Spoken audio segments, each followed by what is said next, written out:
Je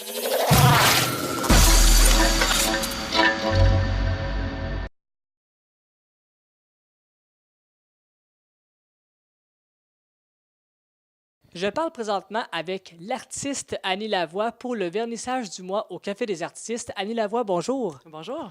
En fait, vedette du mois pour le Café des artistes, est-ce que c'est ton premier vernissage à toi ici ou tu en as fait plusieurs? Oui, non, j'en ai fait quelques-uns. Je pense depuis 2010, ça date à peu près mon quatrième, je crois. Quatrième, bon, c'est quand même pas pire, ça veut dire qu'on a en fait l'expérience de faire on des évolue. vernissages. Oui, c'est ça. Et qu'est-ce qui t'a attiré de venir au Café des artistes? Est-ce que c'est l'ambiance? Est-ce que c'est l'organisation? Qu'est-ce qui t'a poussé à venir ici? En fait, c'est rare que des endroits comme ça qui permettent aux artisans et artistes de s'afficher, même si on n'est pas des professionnels. Donc, c'est pas mal ça qui m'a attiré ici. Puis de fil en aiguille, d'année en année, quand je peux tenter ma chance, j'y vais. Au niveau de tes toiles, parle-moi un petit peu de ton inspiration, où tu vas puiser les idées créatives pour les mettre sur les toiles, comme on a pu voir tantôt. En fait, c'est souvent dans les voyages. La photo que je fais, c'est beaucoup des photos de voyage, de texture. En fait, c'est de trouver différentes façons d'imprimer ce que je fais, de le mettre en valeur. Donc, au tout début, mes premières expériences, première exposition que j'avais faite, c'était surtout sur du métal comme de l'aluminium, de l'acier. Ensuite, j'en ai fait aussi dernièrement sur bois de palette. Et cette année, c'est sur du masonite. En fait, c'est une espèce de HDF, de particules de bois compressées. Donc, mes photos sont imprimées là-dessus et j'interviens avec du pastel pour puncher davantage les couleurs. Donc, il y a beaucoup de préparation quand on fait une toile. On parle de matériaux, d'outils. Donc, j'imagine que ça prend autant un esprit créatif pour le faire qu'autant toute l'organisation. Oui, exactement. C'est vrai, de l'idée au résultat, il y a vraiment beaucoup d'heures, mais c'est ça, ça permet d'avancer, ça permet de faire autre chose, parce que dans la vie, c'est pas mon gagne-pain, là. Donc, ça permet de nous sortir de notre travail. Exactement. Tu as une toile qui comporte en fait un poisson, un beau poisson, je dirais bleu, qui est vraiment une toile un petit peu qui sort du lot. Oui. Comment c'est venu l'intérêt pour faire un poisson en gros plan? OK.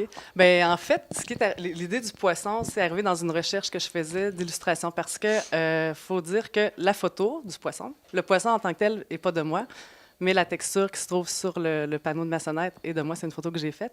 Il existe sur le web des galeries de photos qui sont libres de droit. Le poisson, c'était dans une bibliothèque de New York qui rendait des photos, des archives vraiment des années 50, libres de droit. Donc, j'ai eu l'idée de faire du collage numérique avec différentes illustrations aux photos. J'en ai une qui est d'une ballerine aussi qu'on voit dans l'exposition. Il y a le poisson. Ça, c'est arrivé un petit peu en dernier dans ma production, mais dans ma prochaine production, il y aura davantage d'inclusion, d'intégration, d'illustration ou de photos d'archives. Évidemment, tantôt, tu as dit que ce n'était pas ton gagne-pain principal, mais est-ce que ce côté créatif-là t'amène à voyager davantage? En fait, j'aimerais beaucoup. J'aimerais avoir le temps et les possibilités de voyager davantage. En fait, c'est peut-être le voyage qui m'amène à créer davantage. C'est parce que donc, l'inspiration me vient vraiment en voyageant dans différents pays. Je trouve que, principalement, ces photos-là sont tirées de photos que j'ai faites du Guatemala. Des textures, on voit beaucoup de textures chaudes, des couleurs chaudes, des textures. Voilà. Quand tu commences une toile, est-ce que tu as une idée en tête déjà, ou bien si c'est à force de peindre que, à un moment donné, l'idée commence à prendre forme? Est-ce que toi, au départ, tu l'as ou si ça vient en créant, justement? Moi, ça vient en créant. Puis il faut dire qu'en fait, c'est ça, c'est pas de la peinture, c'est vraiment de la photo qui est imprimée sur un support X. Pour l'occasion, c'est un maçonnette. Et après, j'interviens au pastel pour aller rehausser les couleurs. Donc, c'est vraiment au fur et à mesure. Je travaille mes images numériquement avec un petit logiciel. Des fois, je fais des montages, des coupes. C'est vraiment, j'ai pas de plan préétabli, là. C'est au fur et à mesure que ça vient.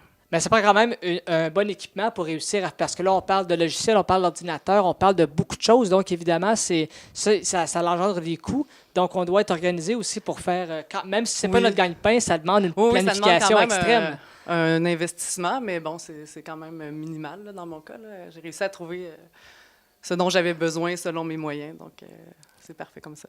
Combien de temps tu prends pour faire une toile? Est-ce qu'on parle de jours, de semaines? Est-ce qu'on parle même d'heures, si parfois le sujet est facile? En fait, c'est difficile à calculer Parce que, bon, c'est ça, il y a le fait d'aller, je dirais, faire la cueillette de nos images. Donc, c'est en voyage ou peu importe dans la rue, de trouver ce qu'on veut, de faire les photos. Après ça, il faut retravailler les photos, il faut les développer, il faut les travailler numériquement, faire le montage. Après ça, moi, en fait, je fais aussi tous mes cadres. Donc, c'est vraiment beaucoup, beaucoup d'heures et de jours. Et un travail comme ça pour une exposition comme celle-là, ça s'est fait sur une année. C'est pas à temps plein, évidemment, là, mais tranquillement, pas vite, là, en fait. Donc, on doit avoir un esprit créatif, finalement. Là. Oui, oui. C'est de créer, Oui. c'est d'absorber, c'est de réfléchir, même de l'imagination dans tout ce qu'on fait. Donc, après ça, on projette ça sur papier, puis ça donne les résultats qu'on voit Exactement. présentement. Là. Exactement, c'est ça. C'est vraiment, je dirais, de la créativité à l'état pur.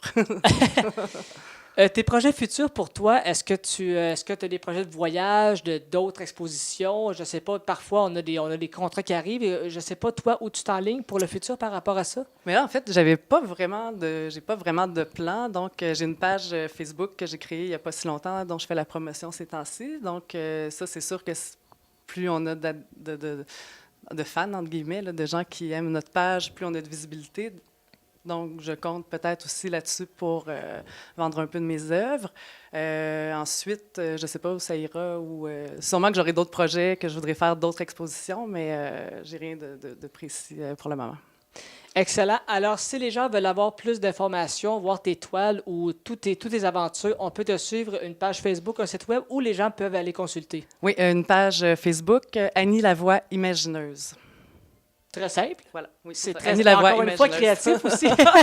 Oui, exactement, parce que je ne suis pas une photographe, en fait. Il y en a qui sont des photographes qui connaissent la technique et tout. Moi, j'aime prendre des photos, un peu comme tout le monde, mais je pousse plus loin mes idées avec mon imagination. De là, l'idée du nom imagineuse plutôt que photographe. Donc.